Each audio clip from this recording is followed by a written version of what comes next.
Alam mo ba ang isa sa pinakamakasaysayang lugar sa Samar? Tara at samahan niyo ako para tuklasin ito. Let's go! Mula dito sa Boracay magta-travel tayo ng halos 1.5 oras para marating ang Barangay Dapdap sa bayan ng Tarangnan.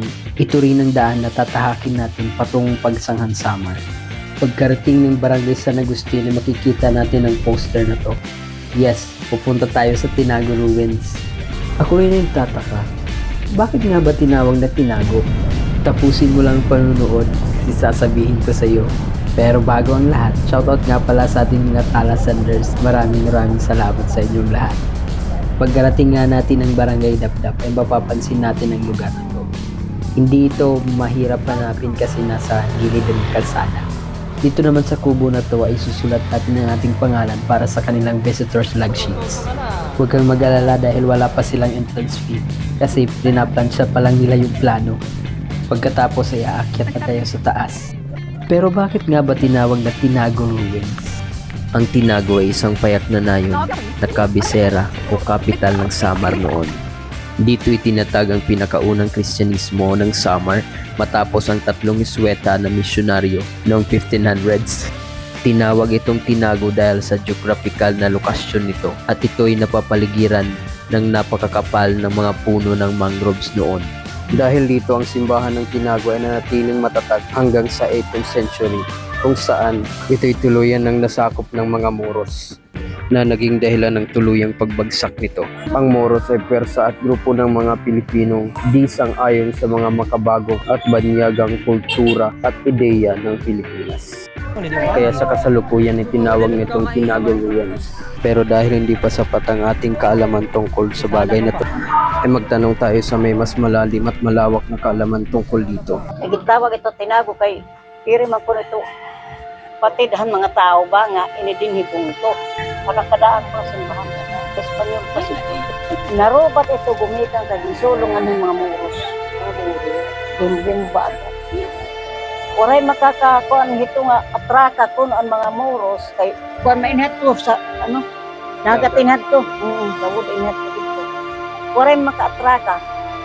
Pagdudo ng mga Moros diri kinikita ang simbahan. Kaya diri nakakalusan ang kuan kay may bantay man nga permit. Maaram naman mga tao at mga kadaan pa na surulungon. Nandiri-hira nakakatraka ang kuan kay may na posisyon ko dito nga santo sa dako. Dito itong may kanta na riyo ito may ditong gituan. Kaya nakapong dito.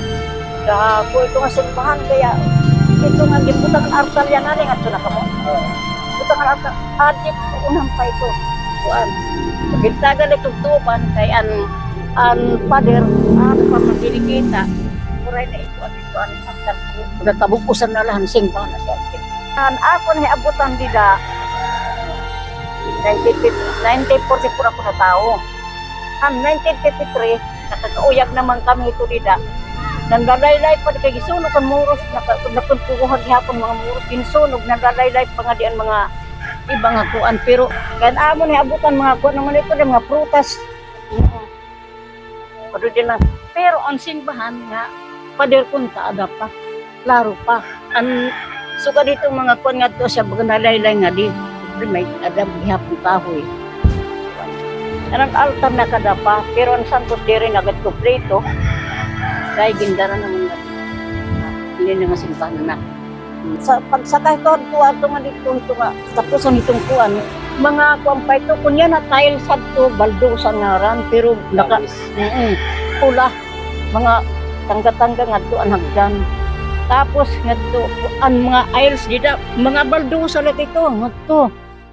Oh guys, adi kami na Barangay Dapdap. Adi atong dibisitahon ang sinisiring na Tinago Ruins. Ang Tinago ay parte na lang ng kasaysayan na kilala na ngayon bilang Barangay Dapdap. Ang dating kabisera ng Samar ay tila nalimutan na dahil sa paglipat nito sa lungsod ng Tarangnan at ngayon ang Catbalogan City na ang kinikilalang kapital ng buong isla ng Samar. Ikaw may mga alam ka bang lugar na kagaya nito? Comment naman dyan sa baba at sabay nating tuklasin.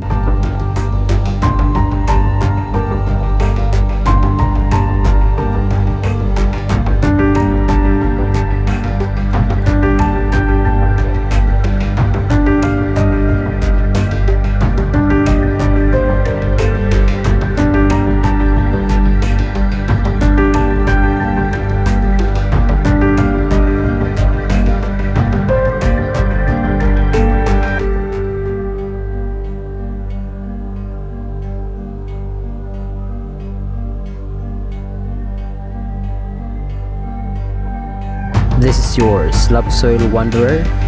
Ride safe always. Mwah.